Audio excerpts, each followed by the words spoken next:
Había un hombre llamado Job, que vivía en la tierra de Uz.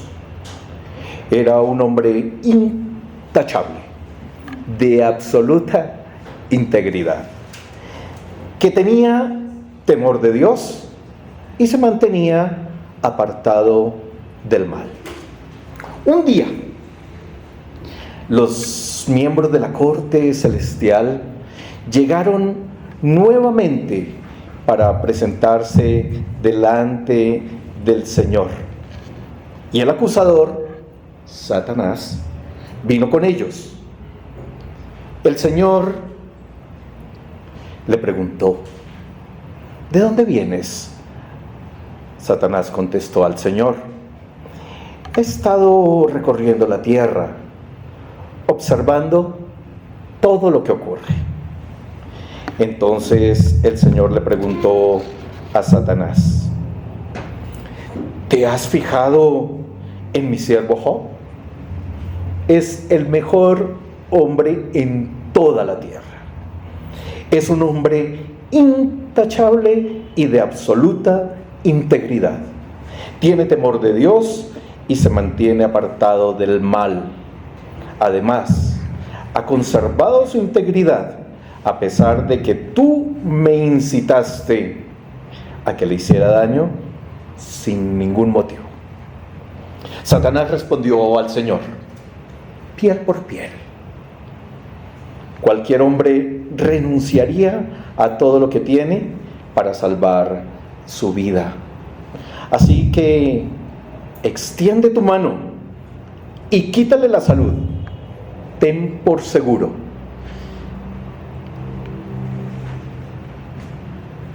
que te maldecirá en tu propia cara. Muy bien, haz con él lo que quieras, dijo el Señor a Satanás, pero no le quites la vida. Entonces Satanás salió de la presencia del Señor e hirió a Job con terribles llagas en la piel, desde la cabeza hasta los pies. Job, sentado entre cenizas, se rascaba con un trozo de teja. Su esposa le dijo: ¿todavía intentas conservar tu integridad? Maldice a Dios y muérete. Sin embargo, Job contestó: hablas como una mujer necia. ¿Aceptaremos solo las cosas buenas que vienen de la mano de Dios y nunca lo malo? A pesar de todo, Job no dijo nada incorrecto. Piel por piel, he titulado la historia del día de hoy. La mujer no podía ocultar el dolor, que sabía más a rabia que a cualquier otra cosa.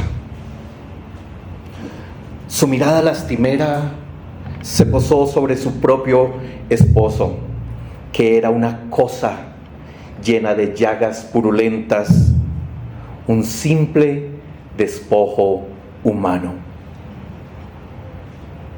Los últimos sucesos que habían visitado a la familia la tenía consternada, confundida y con un vacío tan profundo que solo deseaba la muerte. No sabía cómo ni por qué el infortunio se había ensañado con ellos.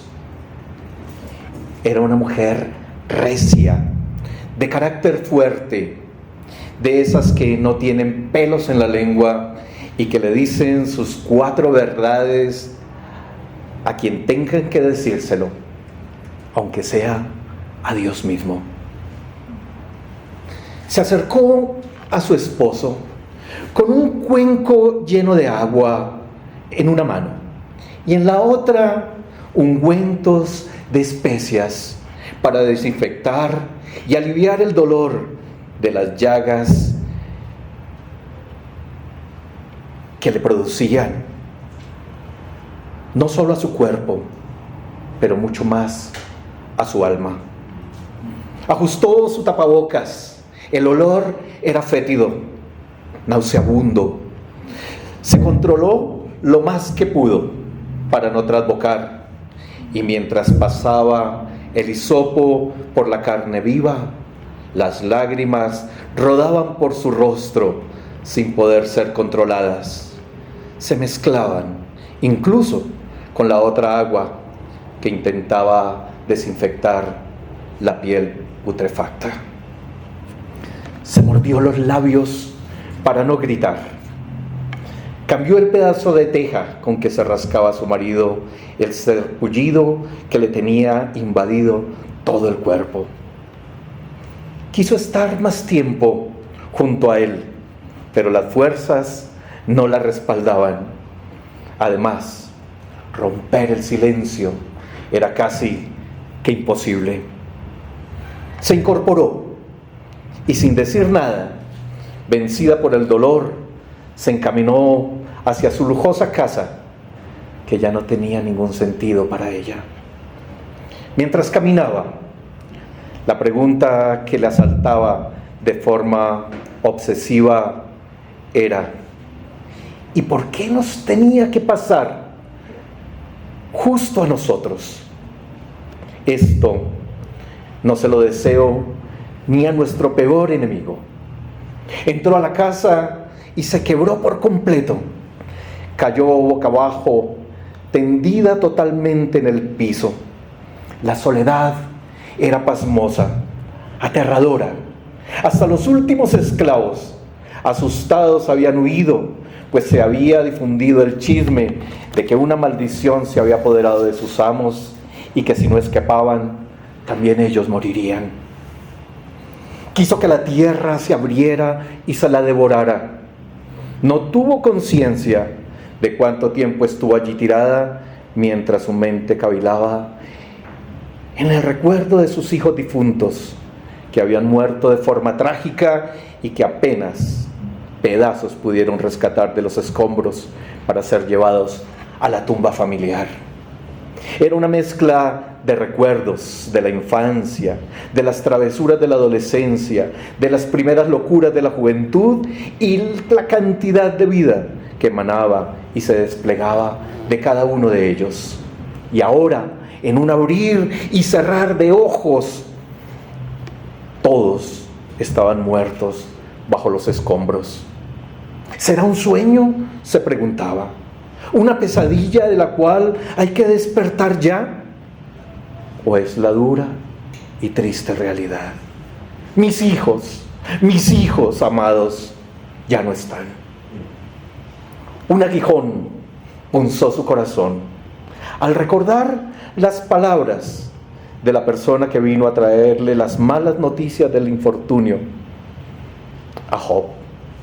Pero lo que más le dolió y consumía era recordar a su marido, quien al escuchar lo acontecido solo atinó a decir: desnudo salí del vientre de mi madre y desnudo estaré cuando me vaya. El Señor me dio lo que tenía y el Señor me lo ha quitado. Alabado sea el nombre del Señor. Hubo dos cosas que la masacraron por dentro: el verlo rasurado, sin nada de cabello y ahí postrado en el piso. Uno, que no hubiera dicho nada de sus hijos, ni un solo lamento por ellos. Y dos, que hubiera adorado a Dios a pesar del desastre y el descalabro que esto significaba. Sencillamente no podía entender. Una fuerza extraña se apoderó de ella. Era simplemente el impulso del dolor, del sinsentido, de la rabia. Golpeó la mesa con su mano, tan fuerte que el golpe por poco se la quiebra. Y con su cara sucia por el polvo y las lágrimas, como una especie de maquillaje desordenado, desparramado por el rostro, levantó su puño y desafió a Dios. Maldijo al destino, maldijo el día en que nació y maldijo hasta el mismo Dios. Le gritó: un Dios que paga así, que retribuye de esa manera, es un Dios poco confiable. No eres digno de que te siga. No eres digno de mi afecto. No te entiendo. Ni siquiera sé si te quiero entender. Lo único que sé es que hasta aquí llego contigo. Así pagas a quien bien te sirve. Piel por piel, gritó más fuerte y volvió a golpear la mesa. Se sentó totalmente vaciada y quedó recostada sobre la mesa que acababa de golpear. Un hilo de agua, alimentado por sus lágrimas, comenzó a surcar hasta formar un pequeño charco repleto de ira, amargura y completa soledad. Nada tenía sentido.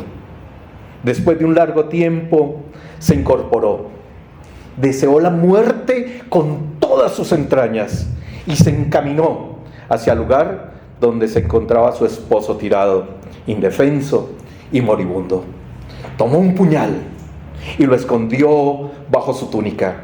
Iba decidida a todo. Estaba enardecida, fuera de sí. Llegó junto al marido, cosa, despojo. Iba empoderada totalmente. Se puso de frente y le ordenó que la mirara y expectoró todo lo que tenía en su alma. ¿Sigues ahí sentado, muerto en vida, como un tarado? ¿Todavía intentas conservar tu integridad? ¿Sabes qué es lo mejor que puedes hacer? Maldice a Dios y muérete. Una vez más, vació su corazón totalmente. Y sí, sintió algo de alivio. Y mientras esperaba que se rompiera el silencio sepulcral que se había formado, empuñaba con más fuerza el puñal, dispuesta a clavarlo en su sufriente e inválido marido. Se decía: si no es capaz de hacerlo por su cuenta, yo lo hago por él. Y de paso, yo también me voy. Solo esperaba escuchar las palabras de maldición, de ruptura con el Creador, para abalanzarse y ponerle fin a la vida de Job y al sinsentido. De repente, una voz débil, desarticulada, del sufriente le pidió que se acercara un poco y con voz de afecto y cargada de ternura le dijo: oye, hablas como una mujer necia. Aceptaremos solo las cosas buenas que vienen de la mano de Dios y nunca lo malo. Algo la movió en lo más profundo. Soltó el puñal de su mano, pero se le clavó en su mente mientras se preguntaba: ¿de dónde viene tanta ternura? ¿Por qué habla con tanto amor? ¿Quién le infunde esas fuerzas todavía? Es cierto, yo no soy ese tipo de mujer necia ni insensata. Es cierto lo que él ha dicho. Si tanto una cosa como la otra vienen de la mano de Dios, entonces lo mejor será esperar. Algo debe pasar en medio de este sinsentido. Ahora el problema era otro. Las barbaridades que habían salido de su boca y cómo solucionar las cosas con ese Dios, el Dios de su marido y suyo naturalmente. Pronto entendió que la ternura y sabiduría de las palabras de Job eran una extensión del Dios que ella había soltado, pero también del que nunca la soltó a ella y que detrás del sinsentido, Él seguía al control. Tenía fresco en su memoria el recuerdo de una mujer que también había hablado con Dios.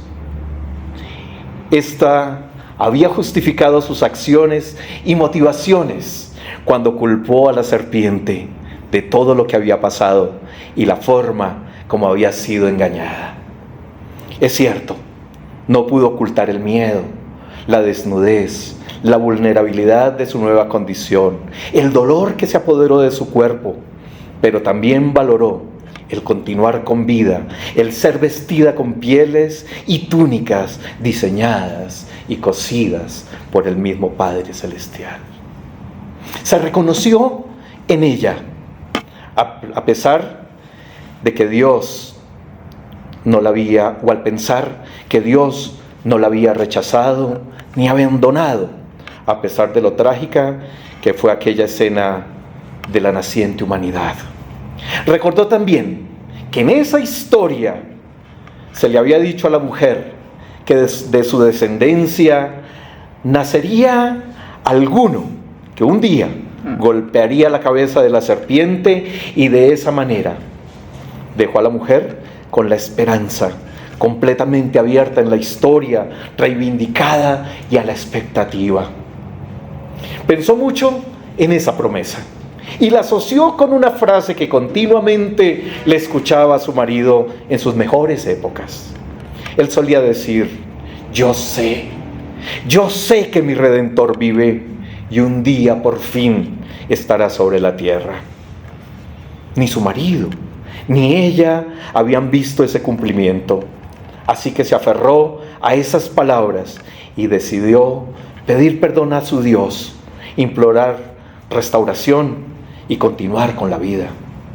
Muchos años después, fue otra mujer la que sí vio con sus propios ojos el cumplimiento de aquella promesa.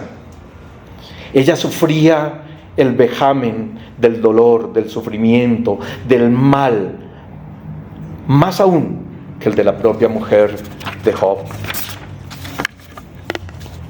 El mal mimetizado y suplantando la perfección del único perfecto, en forma de 7, poseía una mujer llamada María Magdalena. 7 demonios la tenían poseída. No era el fiscal, el acusador, el Satán de la historia de Job quien la tenía vejada a esta pobre mujer. Este era Satanás, el enemigo, el príncipe de este mundo, quien según el mismo Jesús lo identificó diciendo que había venido para matar, hurtar y destruir. Y también expresó que él, como enviado del Padre, él como el Hijo, el unigénito, había venido para desenmascarar todas las obras de la oscuridad. Vio en María Magdalena de una sola mirada todo el dolor, la tragedia, la angustia, el cansancio, el abandono y toda forma de violencia sufrido por las mujeres del mundo entero. Se acercó con ternura, pues el amor verdadero echa fuera el temor. La miró, ella se estremeció y con voz tenue ordenó al mal que abandonara esa vida. La luz comenzó a recrear ese ser. Su rostro se iluminó y una paz total invadió su ser. Recuperó su vida, su familia.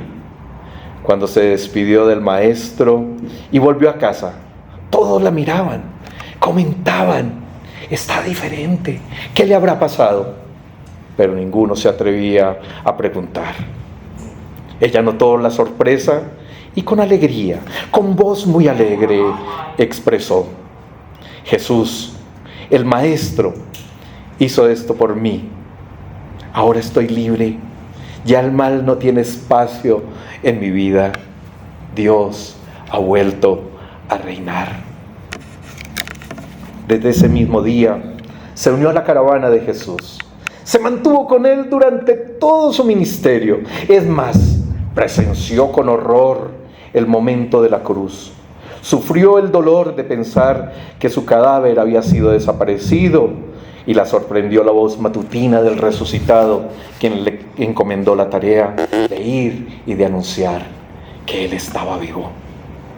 La manifestación de Jesús con la Magdalena es el anuncio de lo que Él quiere para todas las mujeres del mundo, que sepan que en Él son libres, reivindicadas, que pueden vivir perdonadas, justificadas, con el cielo abierto y completamente apartadas del mal. También nos mostró a todos nosotros, hombres y mujeres, nos mostró un nuevo rostro del Padre. No tanto el Dios retributivo, entendido en el tiempo de Job, o el dualista, que encarna tanto el bien como el mal y que obra según sus emociones. Dijo que era su Padre y que Él lo quería compartir con nosotros. Y que como papá siempre tiene los brazos abiertos y que prefiere hacer fiesta antes que enrostrar la culpa. Ese Padre nos ha dicho que donde su espíritu está, el maligno no nos puede tocar, de tal manera que podemos vivir libres, apartados del mal y con la dignidad humana que Él nos creó. Por eso hoy podemos decir con certeza que el Padre Celestial es el poseedor del sumo bien, que en Él no hay ninguna sombra de maldad y que siempre podemos esperar lo bueno, nada más. Y su bondad más grande fue haberse humanado en su Hijo y abrirnos la esperanza y la eternidad. Nuestro Redentor ya se levantó del polvo y lo vimos en otro tiempo. Habló a través de historias como las del libro de Job, pero hoy nos habla a través de su Hijo, quien lo sufrió todo para que nuestro sufrimiento en Él tenga sentido, algo de sentido, algo que Job y su mujer no pudieron disfrutar. En Job y su mujer nos reconocemos todos los sufrientes del mundo, los que tienen que atravesar por las encrucijadas del dolor sin saber por qué. O como alguien dijo, ¿por qué a la gente buena le pasan cosas malas? Pero también en el siervo sufriente, en el varón experimentado en dolores y quebrantos, nuestro sufrimiento encuentra alivio y junto a él podemos procesarlo, encauzarlo y hasta darle sentido. Como dice la canción, cuando el tiempo pase y nos pongamos viejos y lleguemos a la eternidad con este personaje y su esposa, espero poder tomar mucho café celestial y escuchar su propia voz, de su propia voz, toda su vivencia y cómo lograron salir de semejante rollo. Y con una nueva visión, además, de Dios. No el retributivo, sino el misericordioso. El impredecible y que siempre se las arregla para transformar las tragedias y darles un final distinto. Seguramente me sonreirán y lo más probable es que me digan: ustedes saben más que nosotros. Mi Redentor vive.